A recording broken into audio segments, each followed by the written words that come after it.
They handed me a paper plate, while the gold-rimmed china served everyone else.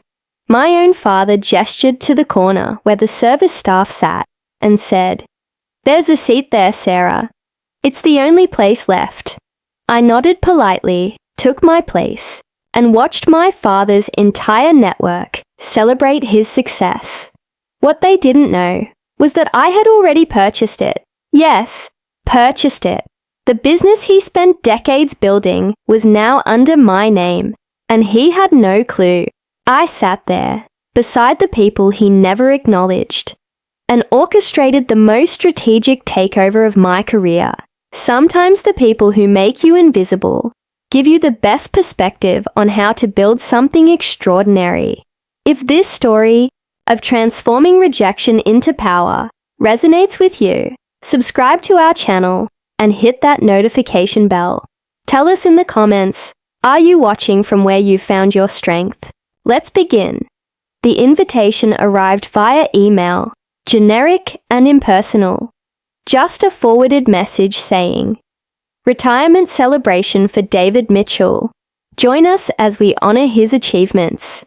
I stared at the screen, jaw clenched. My name wasn't even typed in personally, just forwarded like an office memo.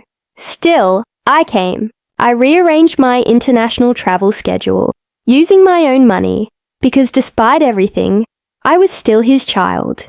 Still that person hoping to feel like I truly belonged in the family I was born into. The event space was breathtaking.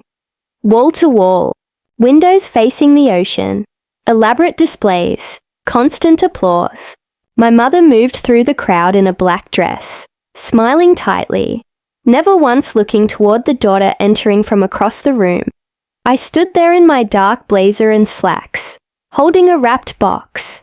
Inside was a bronze compass with an inscription, "Thank you for showing me the right path by showing me the wrong one." It was pointed, but honest. My father saw me, gave a stiff nod, shook my hand rather than embracing me, and said, "Good you could come. The main seating area is full. Maybe you could sit in the back section, perhaps near the catering staff. There's space there." He pointed toward the exit where temporary workers were stationed. "It's the only place available." I looked behind him. My relatives, his colleagues, even their children sat at elegantly decorated tables. My assigned spot, next to a serving counter with a staff member in a simple uniform. I accepted the placement. A gentle woman offered me a tissue, assuming I was part of the event crew. I didn't explain otherwise. I watched him go on stage, talking about principles and family importance, while I remained silently positioned beside the people he'd never valued. During the photo presentation, they included one of me as a child. Small, out of focus, pushed to the edge. Someone asked, "Who's that girl?" My sibling answered casually, "Oh, that's Sarah. She was just visiting." Just visiting. In my own family, history. A long-time maintenance worker leaned over. "You're different from them, aren't you? I worked for your father for years. Never saw him acknowledge the people who keep things running smoothly." He looked around. "But I saw your expression when he directed you back here. You have the kind of strength that comes from being overlooked." I nodded. "Perhaps I do."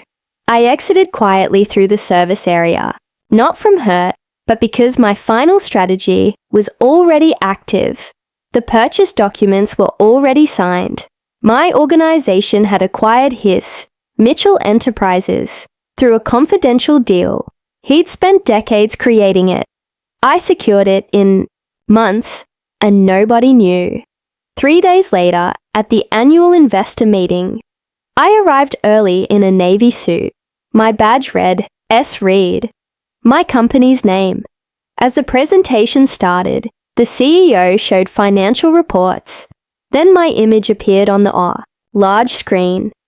"Ladies and gentlemen, please welcome the new chair and principal owner." I approached the podium. The silence was overwhelming.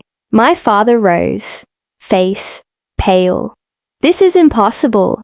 You betrayed your own family. I spoke to the audience. Years ago, I existed in the background of this person's life. I created something from that invisibility. Something stronger, more principled, more respectful. I faced him directly. You built this on control and arrogance. I acquired it through planning and fairness. The CEO stepped aside. Lawrence Enterprises now holds 68% ownership of Mitchell Enterprises. Shock rippled through the room. Don't worry, Dad. I won't destroy what you made. I'll just change how it operates. He moved toward me, but the CEO stayed silent. Board members looked down. Even my sibling sat motionless. This is a business meeting, I stated calmly, and you no longer have ownership rights. He stood frozen. My concluding announcement is a new company program. Every support employee will receive profit sharing and accelerated career development. Beginning with James. James, the maintenance worker from the event, walked forward in a professional suit. The room erupted.